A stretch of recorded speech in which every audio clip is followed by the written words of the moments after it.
Lake in the steppe. I was on vacation in the village. There were a lot of friends, even more things to do. In a word, I wasn't bored. Once, with all my honest company, I went for a walk, and not just a walk, but to a steppe lake. This lake has a fairly regular circular shape, so all the shores are clearly visible. And around the lake, dense, impassable thickets of 2-meter-high grass stretch for a kilometer, through which you can only follow a narrow path trodden by local residents. The picture is completed by a rusty railway tank lying on its side. God knows how it ended up in the steppe and lying in the middle of the thickets. Grabbing our bicycles and hastily packing clothes, towels and food into our backpacks, our group moved towards the lake. The day turned out to be sunny and warm, ideal weather for a picnic. For half a day all we did was swim and play ball in the water. I was just about to catch the pass, when suddenly my gaze fell on the wall of reeds on the opposite bank. And then something strange happened to me, anxiety, which instantly grew into a wave of chilling horror. I was ready to run away from this damned place. There was someone there in the reeds, someone boring into the backs of my friends with a hateful gaze. Slap! A huge rubber ball flew right between my hands and hit me right in the face. Unable to stand on my feet, I fell into the water. Spitting and snorting, not paying attention to the loud laughter, I feverishly peered into the reeds, trying to see what scared me so much. But the cheerful laughter of my friends made me forget about fear. Really, what could happen here? Nobody is afraid but me.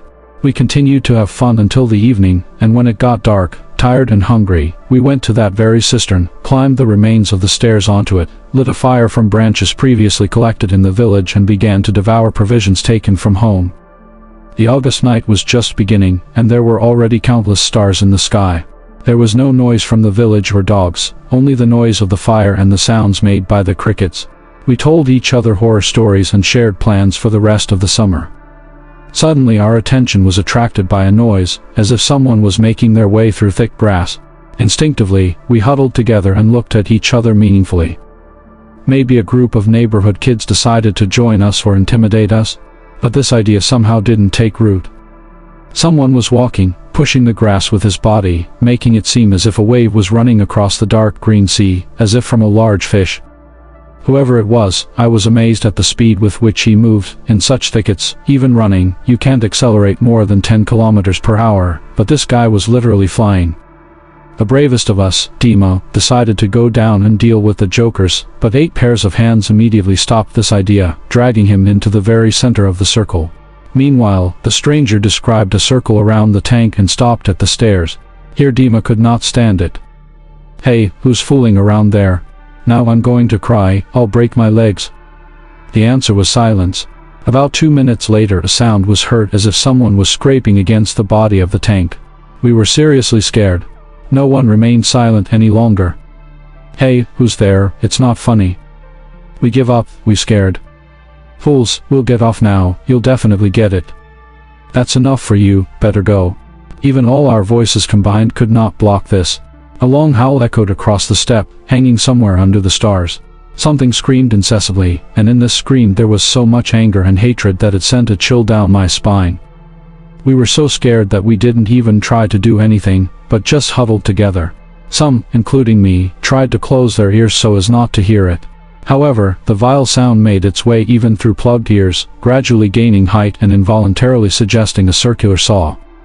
Suddenly everything became quiet. There was silence all around. No one was eager to climb down and break their legs. Personally, I was simply numb with fear. I had no doubt that there was no man below. And so do the others. The first thought was to sit out until the morning. After all, the tank is a good shelter, but the guest could turn out to be a good jumper, and our fire was burning out. If we find ourselves in pitch darkness, we have zero chance. Something had to be done urgently. There was no point in running to the path, it was too far. We will get confused in the grass, and the animal will calmly catch us at this time. But there was a real chance to run to the water, grab the bikes and take off. Everyone approved this idea. The question remained, how to get down. After all, this creature is on duty under the stairs, and it is impossible to jump from the other side to the ground. We will break all the bones. We decided to try a diversionary maneuver and began throwing our backpacks to the side. It seemed to work. A stream of grass moved towards the source of the noise. This was our chance. Now the walls of the tank separated us from the invisible nightmare. With the speed of lightning we slid down the railing and one after another disappeared into the green sea. When I jumped off the last step, green tops immediately closed over me. Ignoring the sharp edges of the stems, I rushed as fast as I could after the others. Darkness, some holes, small animals running away from under your feet, and an animal somewhere behind. We no longer ran as a group, but dispersed in all directions. And then it dawned on me. The lake was on the other side. When we walked from the lake to the cistern, we had to go around it to get to the stairs. So now we were running into the floodplains. Deep impassable swamps that stretch for a kilometer. From this thought my legs gave way and I flopped to the ground. Guys, we're running in the wrong direction. Nobody answered me. For some time I heard their stomping and heavy breathing, and then everything became quiet.